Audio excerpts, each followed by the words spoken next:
抱歉I'm not speaking Mandarin 讲这个 sustainability outcome and goal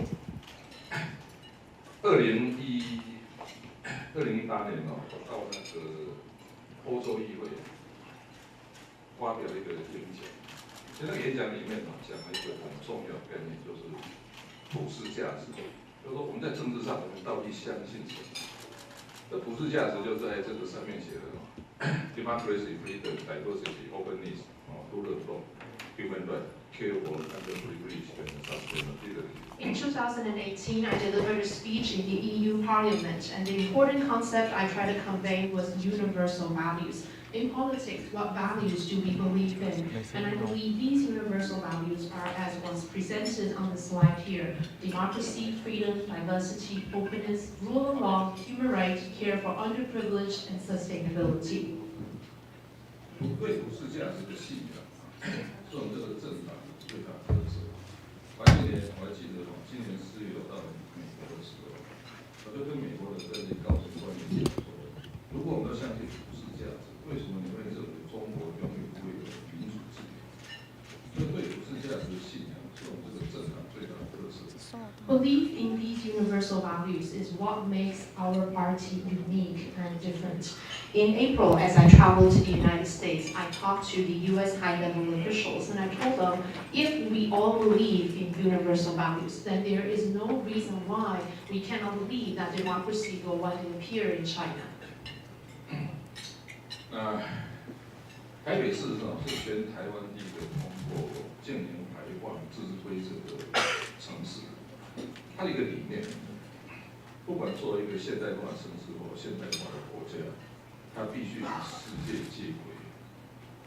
Taipei is the first city in Taiwan who has passed a net zero carbon emission ordinance. And the idea behind it is that as a modern city and a modern state, we need to harmonize with the international world. 在台北我们的各个市政里面市民满意度最高的就是环保。我后来发现用环保当做理由去推动政策非常重要。In Taipei, if you look at our citizens' satisfaction rate over all sorts of policies, environmental protection is usually the one that scores the highest. We have found that using environmental protection as a motive is a very effective driver for policies. 在我上任的第1年我们就禁止使用一次性的餐具，还有米奈米餐具。要不是因为这个疫情其实我相信现在应该在台北市找得到这种瓶装水。When I took office for the first year as the mayor of Taipei, I stopped the use of disposable utensils and melamine resin utensils. The COVID-19 pandemic changed the situation. If there is no pandemic, I believe you can no longer find bottled water in Taipei anymore. 在我任内我们建立一个规则，就是说不准再买燃油的公车跟公务机车。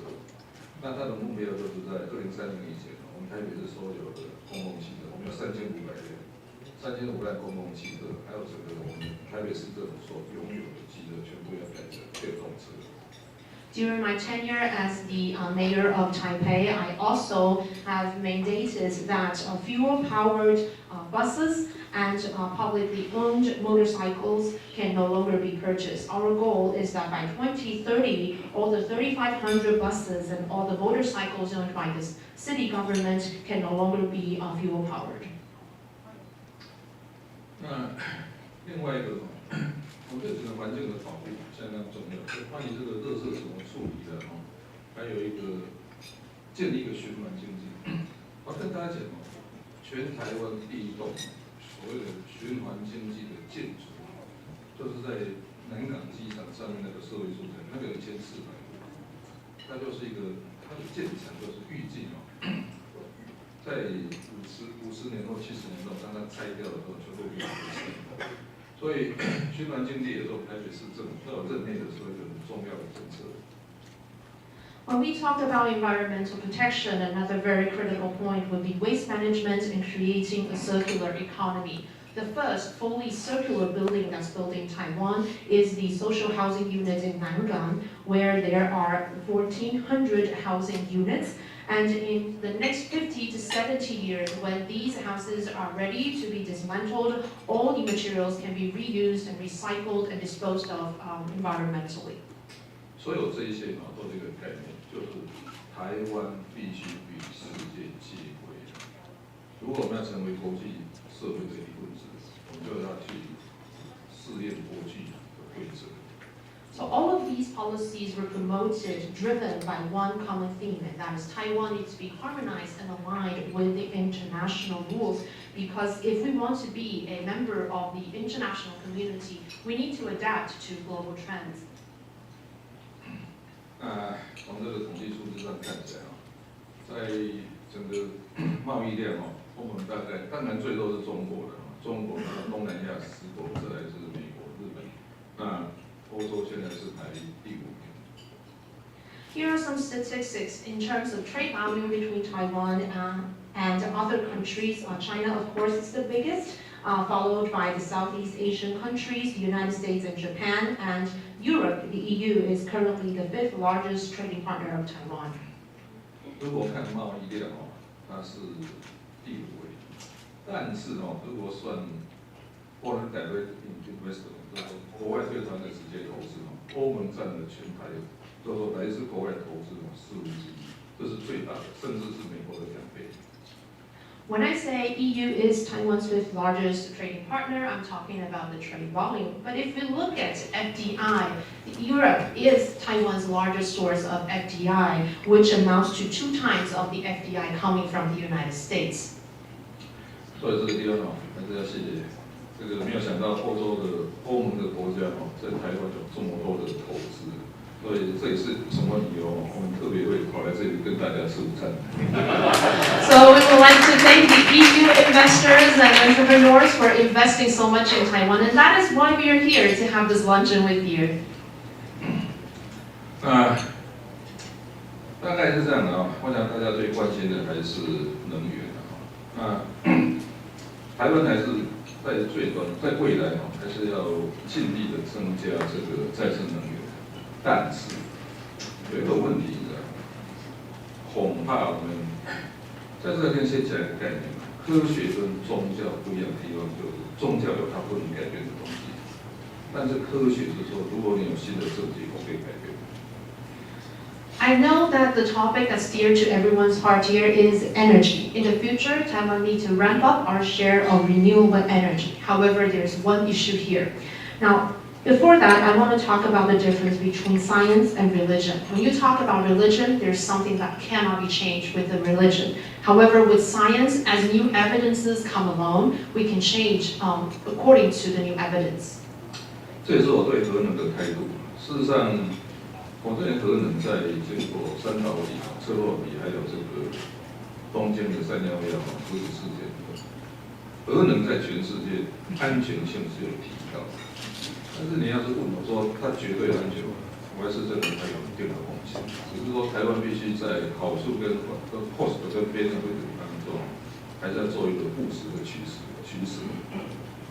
So that marks my approach towards nuclear power. After 3 Mile Island, Chernobyl, and Fukushima, I believe that the safety of nuclear power plants in the world have increased. However, if you ask me, is it an absolutely safe energy technology? I think there are still risks. But in Taiwan, we have to make a pragmatic choice in balancing between cost and benefit.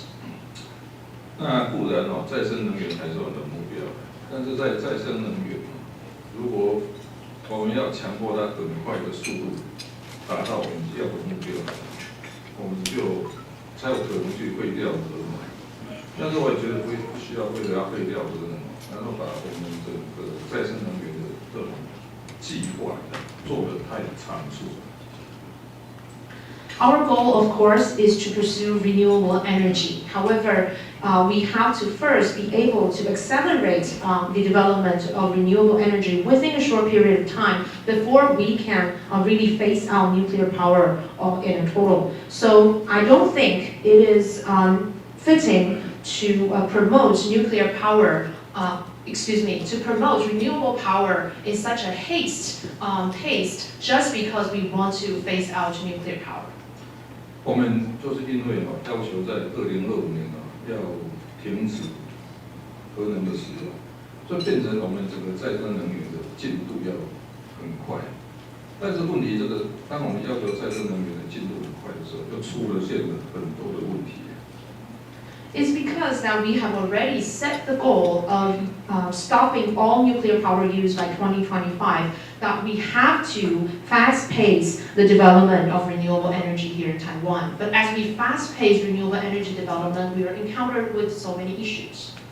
所以，虽然再生能源还是我们最终的目标，但是我还是主张在过渡时期使用核能可以让台湾的能源比较平顺的过渡到再生能源。So, of course, renewable energy is our ultimate goal. However, in the transition period, the use of nuclear power can make sure that we have a smooth transition to this ultimate goal. 所以核2、核3应该继续使用。核1因为它已经开始在拆了，到底能不能再回路使用，这还是要专家的研究。那核4就必须要我们再做一次总体检究来做决定。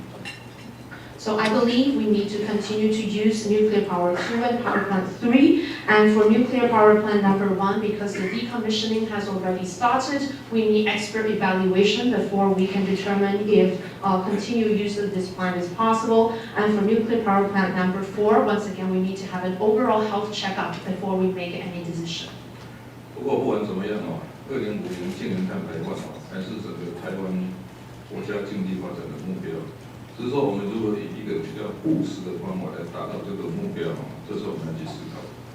At the end of the day, 2050 net zero emission, that is the overall economic and national development goal of Taiwan. It's just that we have to come up with pragmatic ways of reaching this goal.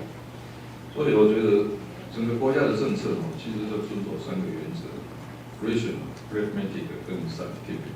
如果能用这种态度，其实我们今天面对的很多问题很清楚，就会很清楚的有答案。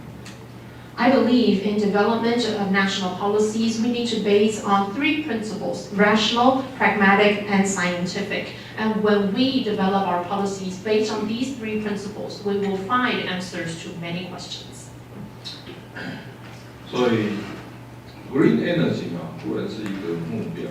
但是在现阶段，恐怕我们要说 clean energy， 这 clean energy 就是包括再生能源跟核能。那我们的目标是说，当随着再生能源的增加的时候，才可以慢慢把核能降下去。但是这一切，但是也不要为了一定要把核能拿掉，那强迫再生能源要去那个发展的速度要更快。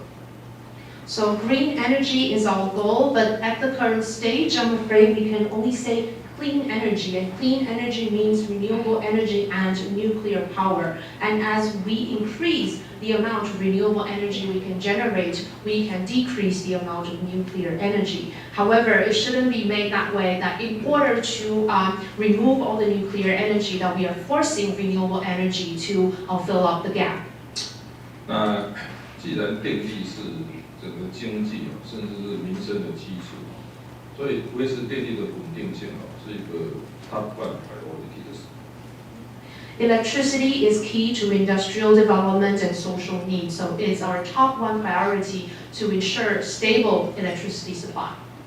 同样的台湾是一个海岛国家，如果我们让天然气要占整个能源的50%，只要有任何问题让天然气不能进入台湾的，马上就会处理。更何况天然气在国际上的这种价格变化很大，所以要让天然气占整个它发电量50%，我认为在理论上是不合理的。On the other hand, Taiwan is an island, so if our plan is to have LNG taking up 50% of our energy share, then any issue that come along with the transportation and importation of LNG, Taiwan will be immediately faced with challenges. So, and also we see that the global international prices of LNG changes a lot. So I believe that setting LNG as 50% share of our energy makeup is not feasible. 那其实关于电力这样，它不是纯粹只有发电，其实它分10个部门。发电，还有电的输送，还有一个是节电啊，这种最后是电的储存，所以必须以整体的思考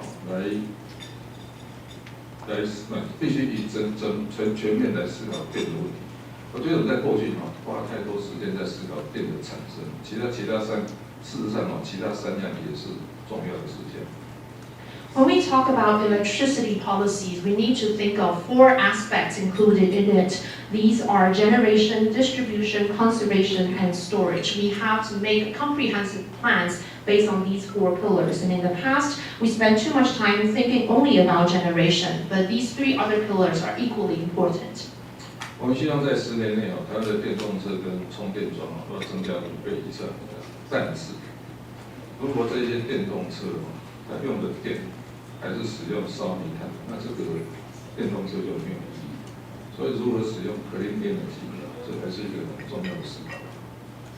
Our goal is to quintuple the number of EVs and chargers in Taiwan in the next 10 years. However, if these EVs still run on electricity generated by coal fire, then that would be meaningless. So clean energy is a very important topic for us.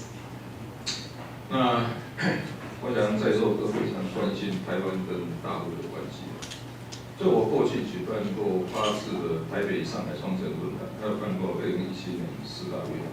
我提出5个原则，就是互相认识、互相了解、互相尊重、互相合作。最后那个互相谅解，我后来发现它很难翻成英文，所以我在这里还是用中文写。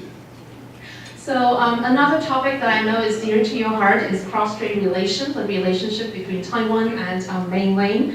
I have organized 8 twin city forums between Taipei City and Shanghai City. Taipei also hosted the 2017 Universiade. And I have proposed the principle of 5 mutuals. And these are mutual know, understand, respect, cooperate, and the last one, 谅解 in Chinese. I found that it is very difficult to be translated into English, and that is why I am saving the Chinese original here. 这个谅解就是说 ，I know your difficulties, you know my difficulties, so we must find a solution to treat our difficulties. So 谅解 basically means I know your difficulties and you know my difficulties, and we have to find a way to treat each other's difficulties. 我发现我在美国的时候，我很难跟美国人解释什么叫谅解，所以这也是我一直认为说，我一个想法就是，台湾比世界更了解中国，台湾也比中国更了解世界，所以应该台湾要扮演一个中国跟世界沟通的这个桥梁。In the United States, I found it difficult to explain it in a way that the people in the United States would understand what 谅解 means in Chinese. But I believe that Taiwan knows China better than the rest of the world. And Taiwan also knows the world better than China. So Taiwan should serve as the bridge between China and the world. 不过要处理目前台湾跟中国的关系呢，经过我去美国跟日本访问以后，我觉得用2个字最能够来说明我们台湾跟中国目前的这种，我们中国对台湾的目前的政策，这2个字 ，deterrence 跟 communication。So after visiting the United States and Japan, I would use 2 words to sum up, the attitude of China towards Taiwan, and they are deterrence and communication. 不是台湾对中国。台湾对中国 I would use 2 words to summarize Taiwan's approach towards China. These are deterrence and communication. Deterrence 在中文叫吓止，它的意思就是说我没有办法单独跟你对打。但是如果你打我的话，你会很惨，你 trouble。 So deterrence means that although I cannot challenge you on my own, however, if you decide to attack me, then you will be in big trouble. 我们也不可能把我们台湾的前途寄托在别人的其他国家的善意上面，所以还是要发展一定的国防力量。所以我也觉得国防经费要增加。或是疫情要增加，我觉得这个还是必要的。因为我们还是要建立一个抵抗的能力。Of course, we cannot entrust Taiwan's future on the goodwill of other nations. So we need to build up our national defense capacity. We will need to increase our national defense expenditure to establish a certain level of deterrence. Communication 我还是相信沟通可以增加双方的善意，最起码减少误解。你要知道人类绝大多数的战争都是意外。I still believe that communication is keyed in improving the goodwill between the two sides, and at least it can decrease the possibility of misunderstandings. We must know that most of the warfares in human history are accidents. 理论上台湾海峡不应该发生战争，但是这个风险还是存在，所以我们必须想办法让这个战争的风险降到最低。In theory, there shouldn't be war on the Taiwan Strait. However, there is still risk that this may happen. So we need to do our best to minimize the risk as much as possible. 那刚才讲过对话还是非常重要，因为完全不对话，会出现 misunderstanding 跟 miscommunication。所以我还是主张台湾跟大陆之间还是要对话。有人在讲说，双方关系这么不好，为什么要对话？我倒觉得这件事情要倒过来想，就是因为关系不好，所以要对话。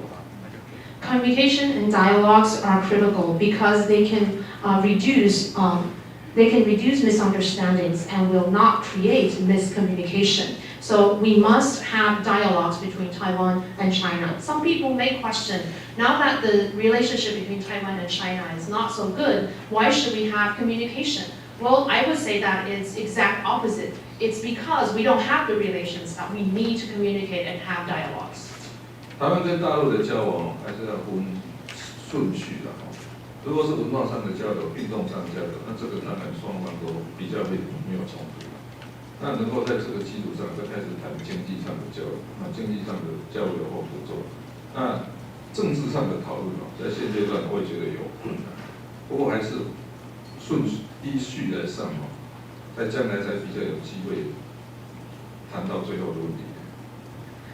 In terms of the dialogue and engagement between Taiwan and China, I think we need to take some ordered steps. We can start with culture and sports. These are the areas that I think both sides will be very willing to communicate with each other on. And based on this foundation, we can move on to economic cooperation.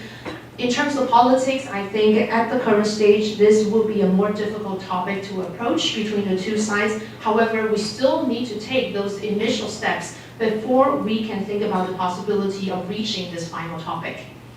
我当台北市长8年一个很重要的心得就是说，不要尝试一天去改变这个国家，但是也不要相信说什么事都不做，这个国家会改变。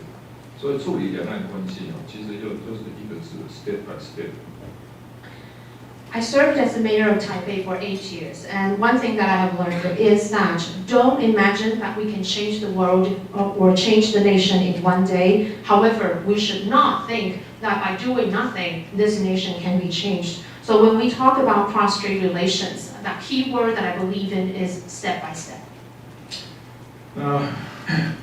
刚才讲过，我们还是要准备战争但是不要害怕，就是说，如果你害怕战争还是要准备战争才能够不怕战争，因为你有良好的准备。当然具备战争的能力也不需要去挑起战争。I believe we need to be prepared for war and not fear it. It's because we are well prepared so that we are not afraid of war. And we need to be ready for war but not provoke it. 那另外全民国防还是很重要。事实上我发现美国政府对台湾最关心的就是说，到底台湾人有没有自己保卫自己国家的决心或是信心，这是他们非常关心的。All-out national defense is also critical. I have found that the biggest concern of the United States on Taiwan is that whether or not the people of Taiwan have the will and the confidence to protect our own nation. 我们台湾终究不能单独去对抗中国，所以还是需要周边国家的合作。所以能够参加区域性安全组织是非常重要的。At the end of the day, Taiwan cannot confront China alone. So the participation and involvement in regional security organization is important. 最后我想台湾还是欧盟一个很可靠的partner一个伙伴那我们也相信说台湾必须成为国际社会的一份子，我们也不愿意遵守国际的规则。那剩下就是我们大家一起努力。Taiwan is a reliable partner of the EU, and Taiwan has the willingness to become a member of the international community and abide by international rules. So let's work together. Okay, Q&A start.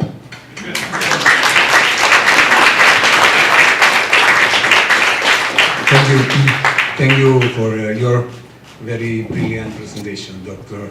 Ke.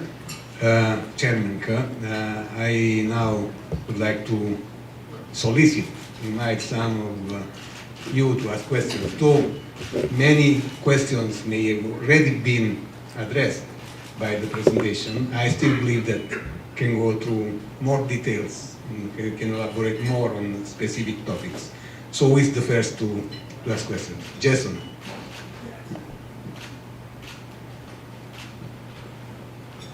Thank you, Sir Giuseppe.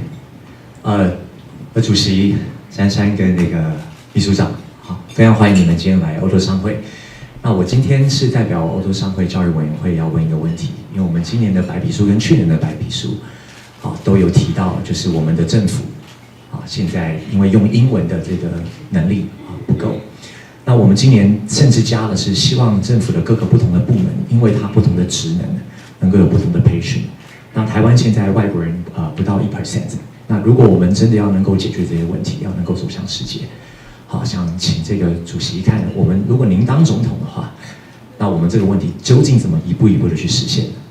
So this is a question about the bilingual nation policy of Taiwan, and that in ECCT's position paper it has mentioned that the government agencies need to improve the training on the English capacities and proficiency of our personnel in different functional areas. So the question is for Chairman Ke, if he is elected as the president of Taiwan, what would he do with these policies? 我当台北市长的时候就开始推动双语教育，事实上。 在我当市长这年，我们台北市236个学校，已经有78个是使用双语教育。双语教育的定义是超过1/3以上的课程只有英文教育。我还是那句话如果台湾要成为国际社会的一份子，我们还是要想办法让它自己国际化。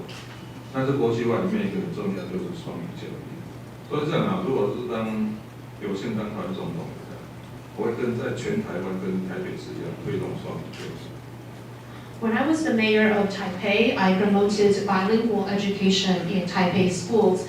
Out of the 236 schools in Taipei, 78 of them are already providing bilingual education. And by bilingual education, I mean that over 1/3 of the courses taught in these schools are taught in English. For Taiwan to become a member of the international society, we need to make sure that we have global perspectives and capacities here in Taiwan. And one way of reaching that goal is to provide bilingual education. So if I become the president of Taiwan, I will promote this bilingual education all of Taiwan. Thank you. And next question, Alex. I always have a question. Chairman Ke, thanks for the presentation. Firstly, also congratulations on your achievements in electrifying transport in Taipei. I think that's really something that our community cares a lot about, and you've made excellent progress. I learned a lot about your energy policy in relation to nuclear energy, but actually you didn't speak much about renewables and particularly offshore wind. Could you say a few words about, I appreciate you're going to extend the lifetime of the nuclear, but what about offshore wind? What will you change in relation to the current government in terms of offshore wind? Thank you. 这个问题是想要请教，首先非常恭喜这个柯主席在台北市长任内对于运输交通方面的这个政策的努力有很多的成果。那刚刚主席在简报的时候有提到关于核能的一个政策跟态度，不过想要请教主席，对于这个再生能源，特别是离岸风电发展方面，如果未来进入政府的话，对于现任政府在这方面的政策会有哪一些改变的措施或想法呢？基本上我还是相信市场。就是说 ，basic should follow the rule of the market， 就是说要遵守市场规则。所以 cost effect 是一个很重要的考量因素。在现阶段，我知道外国的风电公司最concern的是made in Taiwan这个问题，就是说有很多东西要在地化。我倒觉得是这样的理论上应该是让厂商决定怎么做对他们最有效率。那如果有人主张某一部分必须made in Taiwan，要局部化，那主张人就要提出他的理由。所以结论上应该结论是这样的，我还是主张遵守市场规则，让这个系统最有效率。那如果有些基于什么样的理由要让这些整个这个零件的一部分要在地生产，那主张人他应该要提出理由。以我在当台北市长的经验，只要经过这种几次辩论，问题全部都解决掉。I believe that we need to respect and follow the rule of the market. So cost effectiveness is a very big factor to consider. I know that for many companies who are developing offshore wind here in Taiwan, the policy that they are most concerned with is this localization requirement that things need to be made in Taiwan. I think companies and businesses should make the decision about what's the most effective or efficient way of doing things. And if there are people who argue that some things, certain parts or components need to be localized, these people need to make an argument for it to convince other people. So I believe respecting the rule of the market can lead to the most efficient outcome. If people would like to argue otherwise, they need to make convincing proposals. And my experiences as the mayor of Taipei is that after a few rounds of debate like this, we can know the answers very clearly. 所以提出在地化的他要能够讲出他的理由。So people who have argued for localization requirements, they need to present their case. Thank you. And any question? Mike Jewell. Mike.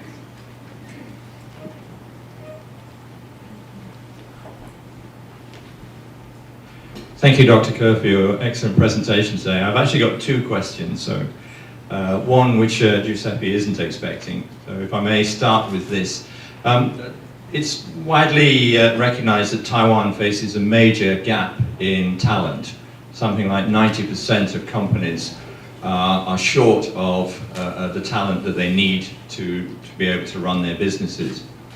Now, the government has very ambitious targets for recruiting foreign talent into Taiwan. The Gold Card scheme was introduced a few years ago, and that seems to be the main platform for attracting foreign talent.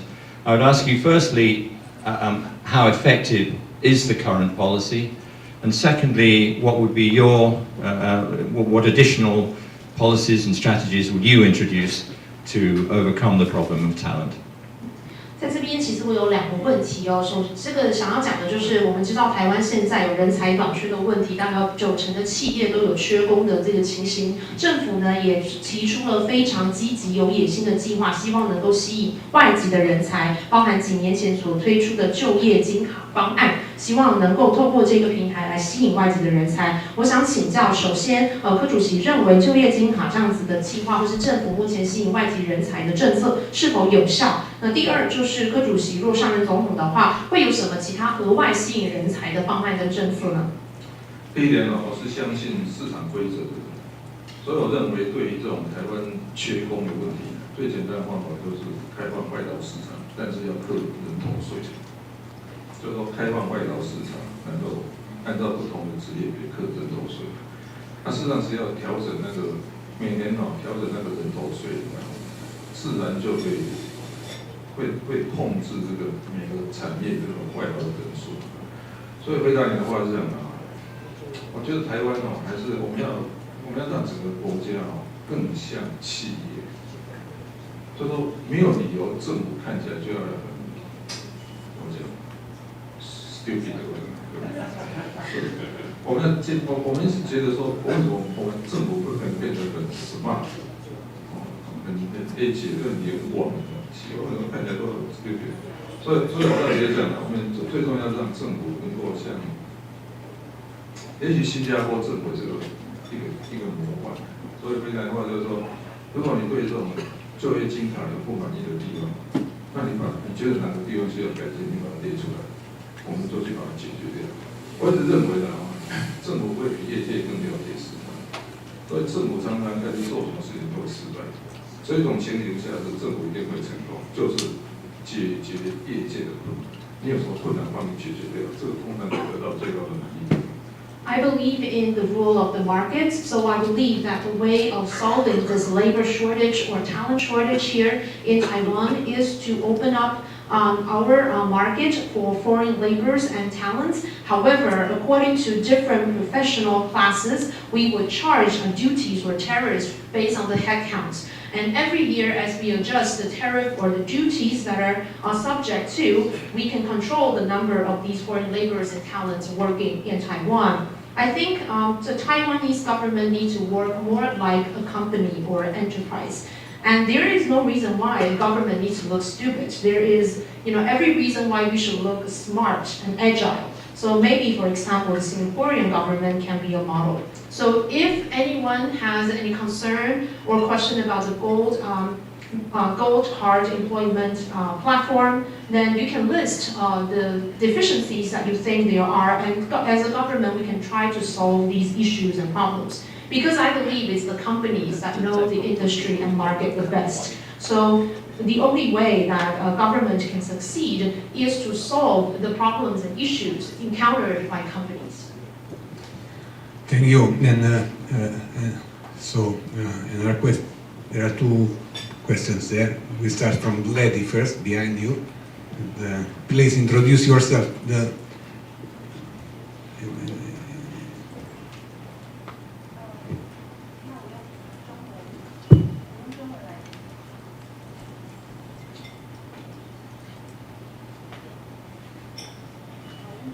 我用中文来提问。主席好，我是台湾诺华药厂罗文琪。我们诺华是目前在台湾最大的跨国国际药厂。那我们现在在我今天有一个请求跟一个问题哦。那一个问题是说，想知道民众党在医疗保健方面接下来的一个政策方向，大概什么时候会能够有一个比较公开的一些分享？那一个请求是在于说。事实上，台湾的新药上市的延迟呢，其实已经对于台湾民众的一个健康，造成了跟邻近国家的一个差距，那也影响了我们跨国药厂在台湾的投资。诺华每一年在台湾的临床投资都是上亿计算的，但是呢，因为我们的新药在台湾上市太慢，所以总部会开始来看说，台湾还是要放在第一波上市的国家吗？还是会把我们的 priority 越来越往后放？那这是一点。那另外，在这个总体的健康投资跟其他国家比较不足的方面，跨国药厂在台湾中华民国开发制药协会 RPMA 的一个合作之下呢，我们今年有针对台湾的健康投资做了一个请这个顾问公司做了一个详细的一个体检的一个报告。那在里面指出说，我们的健康投资整体的医疗保健支出占 GDP 只有6%，远低于日本的11%，韩国的9%，跟 OECD 国家9到10%。那事实上已经造成了一些健康的影响，譬如我们的平均余命是少于日韩2年以上的。那在还有一些可避免的死亡率、新生儿死亡率跟癌症存活率方面，也都有越来越大的差距。所以在这个部分的话，我的请求是希望主席能够在您规划医疗保健政策方面的时候，将增加台湾在健康医疗保健方面的投资。能够视为一个很重要的亮点，因为我们已经开始看到这个部分的一个对台湾带来的影响。那我们希望台湾在面临超高龄社会的时候，我们能够赶快加快我们的脚步，来保护国人的健康。谢谢。这个题目实在太长了。第一点这个星期三跟星期四连续2天我们会开记者会，宣布台湾民众党的健康政策。第一点，第二点，你最关心那个题目。现在我们台湾拿到药物许可证，然后要申请那个健保记录，大概平均是2年。我觉得是这样的健保还是要维持它的，这以前也是我讲的话，就是说，不管在怎样的资本主义国家它2样要维持社会主义，一个是教育，一个是医疗。但是也不需要为了要维持它一个医疗的普遍性然后去抑制它的智慧市场发展。所以回答你的话，我将来是这样，只要新药拿到药物许可证，它就可以智慧市场开始卖。然后你要去申请那个健保记录，那就慢慢做程序。但是这种智慧市场有条件，公开透明，就是每一个医院里它要使用智慧的项目，它要把它的价格要上网公开。我认为公开透明是解决所有纷争最简单的方法。所以回答你的话就是说医疗政策我们礼拜3、礼拜4会发布。你最关心那个新药延迟上市的话，我目前的想法就是拿到药物许可证就可以在智慧市场卖。那你要申请那个健保记录，要跟你拖2年，那就很多。但是一旦进入智慧市场，我们只用公开透明的方式去解决它。现在你要既然进入智慧市场，还要在这个地方政府审查，我觉得这也不切实际。你想想看像台北市比较大，还有可能去审查那个智慧项目的价钱。如果遇到马祖怎么办？所以都没有道理的。所以我在学者刚才讲过，就是说，拿到药物许可证就可以上智慧市场，但是智慧市场我们用公开透明的方法去管制它。So the question was about the policies of TPP on healthcare as well as the delayed new drug to the market issue. And the answer is on Wednesday and Thursday we are going to have a public announcement on the healthcare policies of TPP. So please stay tuned. And for the second one, in terms of the timeline for new drug approval here in Taiwan and getting the reimbursement price from the National Health Insurance Scheme. In Taiwan right now, the average is about 2 years for getting the new drug approval and also reimbursement decision. However, I have said that before, that even in a capitalist country, there are 2 things that need to remain socialist. That is education and medicine. But at the same time, there is no reason why we should suppress market development simply because we want to achieve the universal Medicare in Taiwan. So our policy or our countermeasure is that in the future, once a new drug gets the market approval, then it should be made available for the payers to pay at their own cost for using this drug. As for the national health reimbursement, they can move on with the process with the time they have. However, in order for a drug to be offered at the payer's own pocket or own price, then we need to have transparency and openness. So all the hospitals need to open up, their rationale for charging a certain price for a certain drug. Right now in Taiwan, for a drug to be used as insurance-paid drug, the local government still needs to review it and give approval. However, this, I believe, is unrealistic because for an urban metro like Taipei City, it will be possible for us to do such a review, but in a small city like Matsu, this is quite impossible. Thank you. You have a question. 主席好，主席我是汪昌敏，那是欧洲商会健康永续委员会的会员之一哈。那其实我的问题跟前一位女士她的问题是相近的，但是想要今天很谢谢主席精彩的分享，谈到永续的议题，因为除了环境永续以外，其实健康的永续也是现在台湾社会众所瞩目的一个议题哦。那当然就是说，其实世界卫生组织或现在先进国家普遍把对健康上的花费视为是一种投资而不是成本。那因此就衍生了刚刚所提出的问题，就是整个台湾的在医疗上面的支出占 GDP 的比例，无论是在整体的支出，或是在公部门的医疗的支出，或是在健保的支出，或是医药品的支出，其实我们和日韩以及 OECD 新兴国家相比，都有一个显著的差距。那也越来越多的专家认为，这样的一个差距如果不能够再增加投资的话，那可能对于刚刚所提到的这些健康指标会有不利的影响，包括平均余命等等哦。那当然就是说，未来也很期待听到这个主席这边在未来2天会发布所谓的健康政策，那把健康视为是一种投资，那让整个台湾的医疗永续，还有就是公共卫生的体系都能够向上发展。那也很感谢主席今天的莅临，谢谢。So my question and comments is actually very similar to the lady that we have heard before me. So we believe that in addition to sustainability in the energy sector, healthcare sustainability is also an important topic.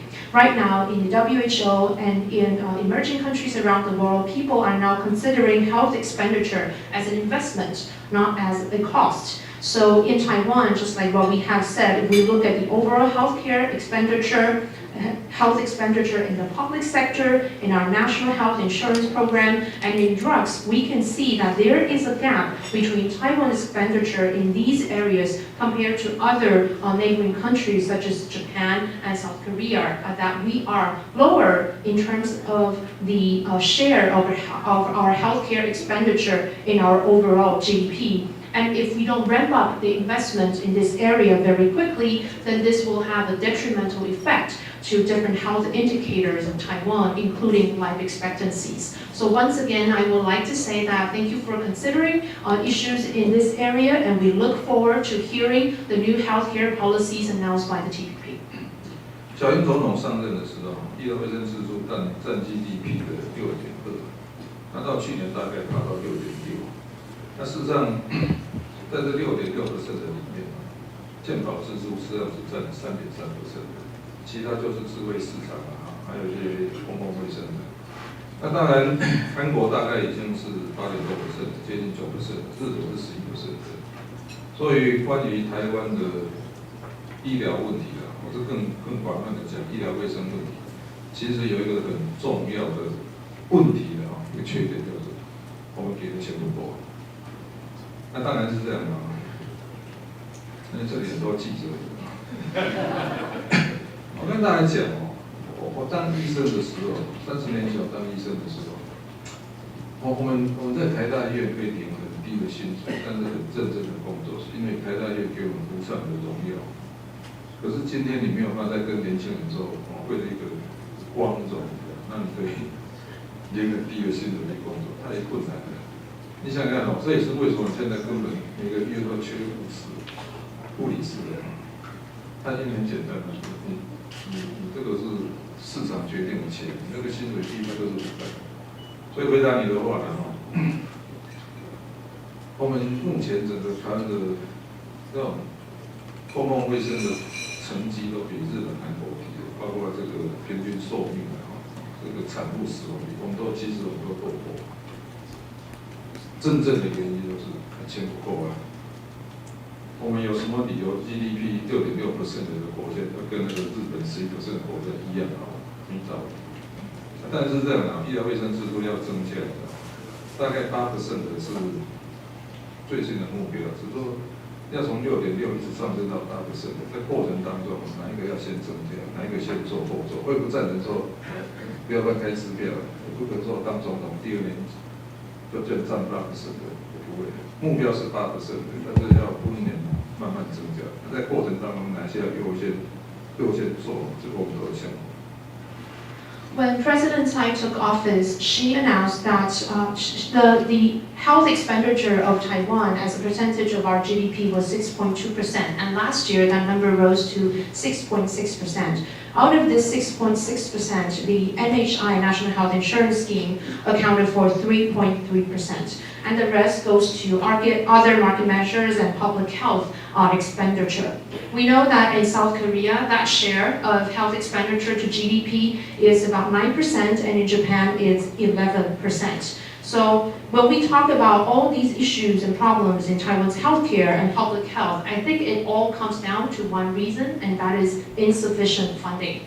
30 years ago, when I was still a surgeon in National Taiwan University's hospital, we were able to work very hard despite the low pay because the reputation and honor that comes with working in that hospital was enough compensation for us. However, it's very difficult to convince young people today to work for honor and reputation. So money and funding determines a lot of things. That is also the reason why we're seeing a shortage of nursing staff in almost all hospitals here in Taiwan, because the market is not offering enough of compensation. So to answer your questions, in Taiwan, we are indeed lacking in public health expenditure, and that has affected our life expectancy and maternity death rate. Because of insufficient funding, because we only have 6.6% as a share of GDP in healthcare expenditure, that is why, of course, we are faring worse than other countries who are spending 11% of their GDP on healthcare. Our target is that the share of healthcare expenditure needs to be raised to about 8% of our GDP. However, when we move along towards 6 to 8%, then what are some of the items or areas that we need to prioritize? I don't want to give, unsubstantiated promises here, but I can tell you that as we move from 6% to 8%, we have given it a very good thought about what are the areas that need to be prioritized as we move up the investment target. Okay, thank you. And I have one last question, personal question, okay, more on the political side. So today we have 4 candidates for the presidential campaign. They can become more, they can become less. Okay, and which one do you like the most as competitor, and which one do you like the least as competitor, and why? 我们最后这个问题，我们知道目前台湾大选有4位总统候选人，未来可能会新增，也可能会减少。想请教柯主席，在这些可敬的对手里面，哪一个是您最喜欢的？哪一个是您最不喜欢的对手？还有为什么？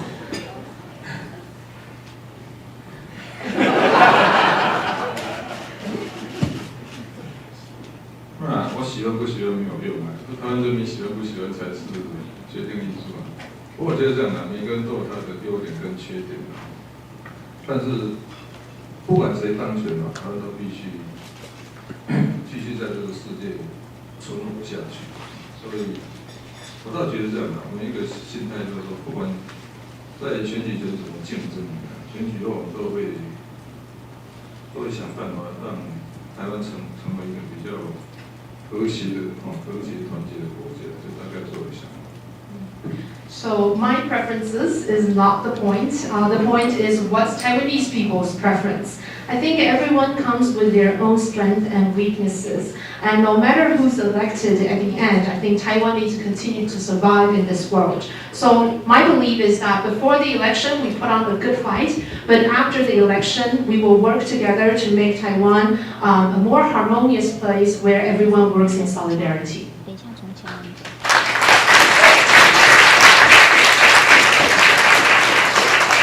Chairman Kerr, thank you so much for your time today. It was very, very interesting to hear all your thoughts.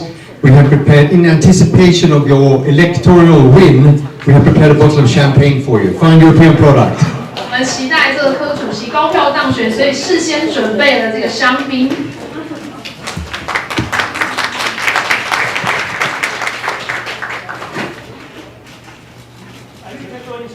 I'd also like to invite the head table to join us on stage, please. The head table. 请主桌的宾客也上台。Henry, everybody. Yeah. Tom.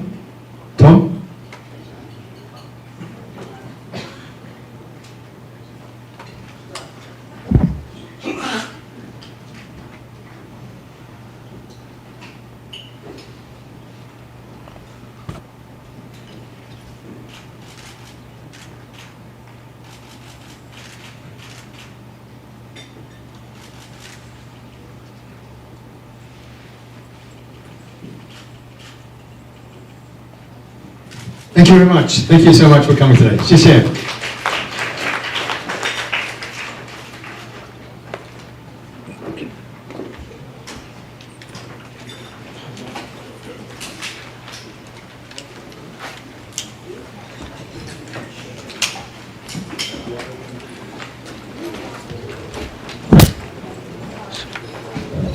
什么？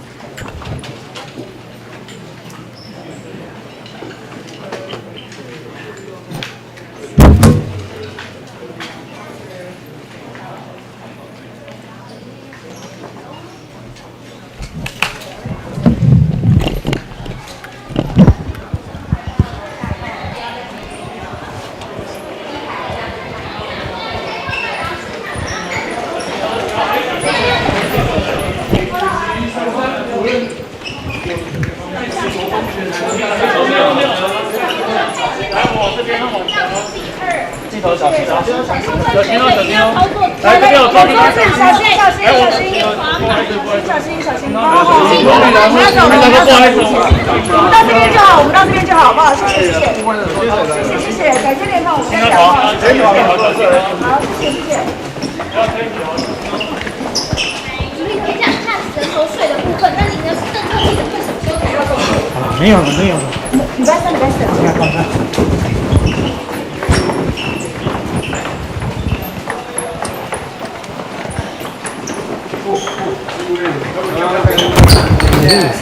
不好意思，不好意思，抱歉，不好意思哦。